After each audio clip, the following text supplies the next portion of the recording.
Welcome to Beyond the Darkness, where strange stuff happens and weird things live beyond our comprehension.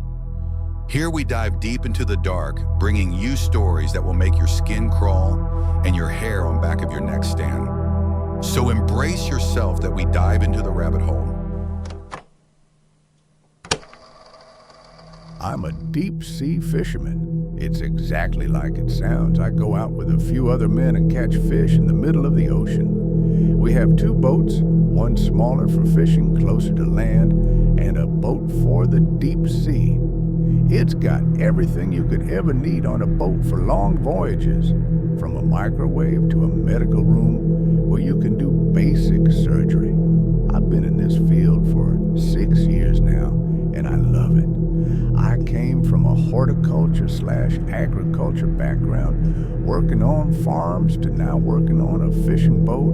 I always loved working outdoors and in harsh weather and wanted a job that isn't your common 9-to-5 office job, so I became a fisherman. It takes a while to get used to the job. Most jobs you get to go home each night with the kids and wife.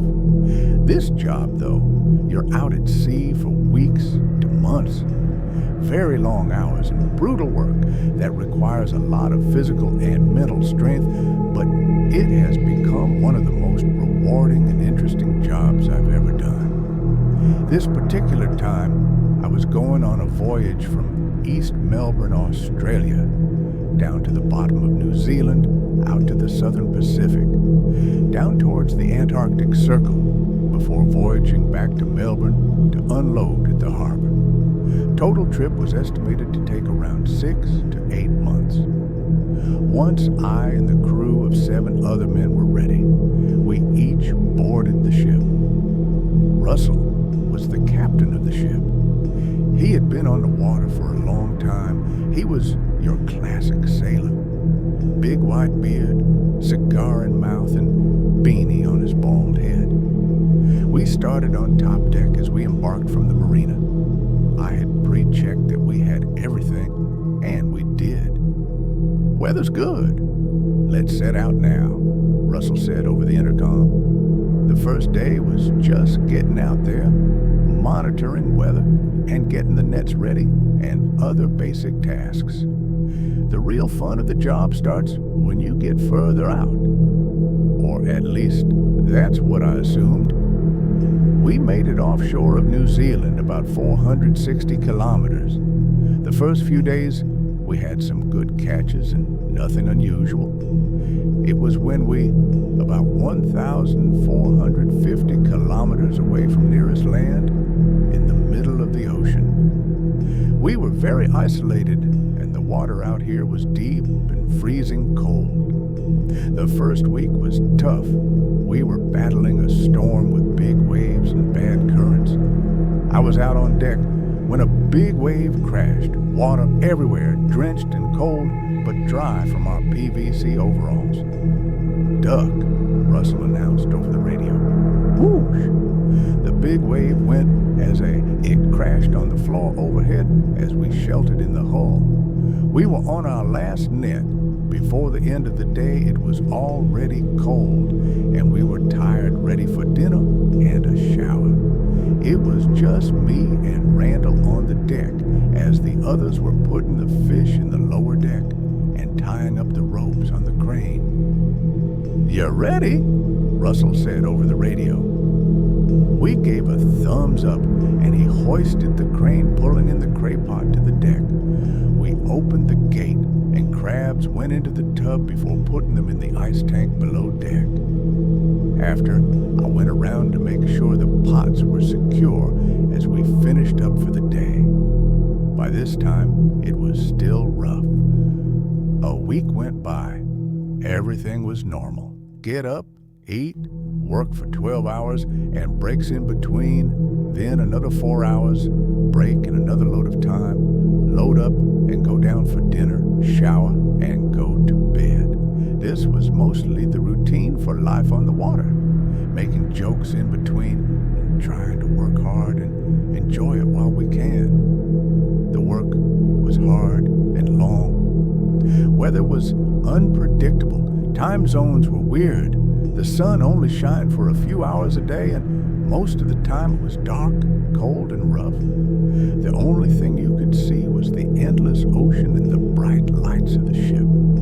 It felt like us were the only one on Earth, far from civilization. It happened when we were 300 kilometers off the Arctic Circle. After another hard day, we were all very tired and ready for a meal. The weather was clear skies as we watched the sun go down.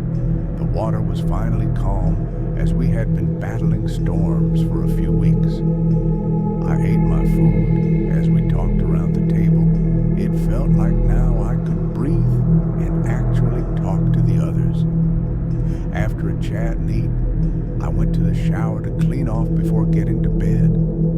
The others went to bed early before the next day. Once I got out of the shower, I changed into clean clothes and decided to go to the bridge where Russell drove the boat. Just to see what may be out there in the dark abyss of the seemingly endless ocean. I got up there. It was quiet and peaceful, which was rare. The faint glow of the lights on the control panels and the slow rocking of the boat. A rare chance of tranquility and peace away from the world. I was probably asleep for a good 2 hours. I woke startled a bit and a little bit disorientated from sleeping. I was still in the captain's chair and everything was still silent. Very faintly out of my vision, I could see dim light moving from far away, and without thinking much of it, I kept a lookout. Suddenly, a large flash in the sky, bright as day, and only for a split second, it made me jump and gave me goosebumps. When for a second I could see a large, round, super dark object just there floating, I quickly went to grab the searchlight and go outside to see what it was. Once out there, the sound of the water against the hull and a weird low humming sound emitted from the distance. I was scared. I looked behind me and nothing but the light from the flashing red beacon on the roof where the captain tower was. I got up onto the hull ladder near where the crane was and turned the light on. The beam pierced through the air and I saw nothing but the endless ocean. I got chills. I went to walk back when a humming got louder, but it wasn't the engine. I was shaking a bit. Nothing but the black abyss of the ocean and the light of the beacons in the middle of the ocean deep in the night. I was tired and figured I was just hearing things from the lack of sleep. I went down to the quarters where we sleep and got into bed. It was way past bedtime, being 1:15 a.m. showing on the clock, and we were meant to wake up at 7 a.m. I had a weird dream. There was this virus that spread around called Laughing Down Pass, where at a random time someone would have uncontrollable laughter and then end up jumping out the boat out to sea, and it didn't end there. They would end up into a room where figures with black gowns would surround them, and they would get surgery before falling out the sky on a boat and then being fine with full memory of what happened. Knock, knock, I heard on my door. I woke up rubbing my eyes, stumbling through the dark. I opened up and it was Russell. "Hey buddy, how are y'all doing?" He said. "Yeah, not bad, mate," I replied. "Have you seen it yet?" Russell asked. "No, what do you mean?" I asked back. "We found a strange black sticky liquid out deck." Russell said, "I did see some weird stuff last night. I saw a flash and heard some weird noises late last night." I said, "Look, whatever you do, be careful out of here. It's dangerous, and there's lots of weird stuff that happens out here. Never go out after midnight," Russell said. "Why though?" I asked back. "Look, I've been out here for a long time. As you know, I've seen some weird stuff at night, and the ocean gets scary. If you don't watch your back, you go places you don't want to go," Russell said. Okay, I replied. I walked out to the kitchen jock eating area and got some food and talked with the other guys for a while. Once I mentioned the stuff I saw last night, things only got weirder. Over the days, I'd see stuff out at sea in the corner of my eye, dark figures, mutant animals, and weird flashing lights from the sky. The following night after dinner, we went to bed early and had finished the fishing for the trip. It had been long and exhausting. Everyone was tired and homesick, missing kids and family. I'd been awake for 18 hours. I had my shower as usual and had a cup of tea after. I went to bed because I was very tired. I fell asleep very quick and the boat was quiet. I woke up in a dark room, pitch black and silent, with a tiny red glow in the distance, what felt like forever. I became fixated on this tiny light.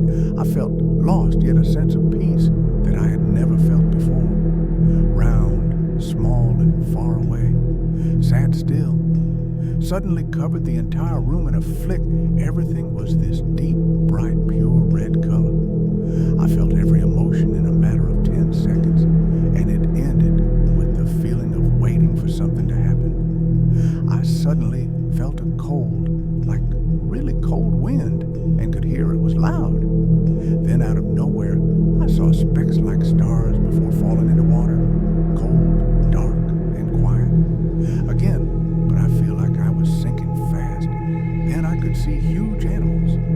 Fish were huge and had lights on a stem sticking out of its head, and giant squid. The body, the size of a small building, and tentacles thick as anything and long. I blacked out as I felt like I was in a dark room again and the water not there. I woke up sweaty and hot. I turned the light on in the room and looked around for a while. It was a dream that felt like years and felt as real life. I got out and went out to the deck. Then I checked my watch, 12:32 a.m. Something about the time seemed funny. I started to laugh, and more. Ha ha ha ha. I laughed, and louder. I felt amazing. Then I saw my kids in the water as the faint moonlight lit the surface of the ocean. I laughed, and they did as well. I then went to the edge of the boat and jumped off. Just as I did, I heard a yell, "Stop!" Then everything went cold and dark. I woke up, which felt like hours later, and I was in the medical room of the ship. Then I realized why. So that was horrifying and bone-chilling. You never know what hides in the darkness. So if you've been through the same comment, your story with us, luckily you may be hearing your story in the next video. So help us guys with a like and subscribe, it helps a lot. Stay safe and see you in the next episode.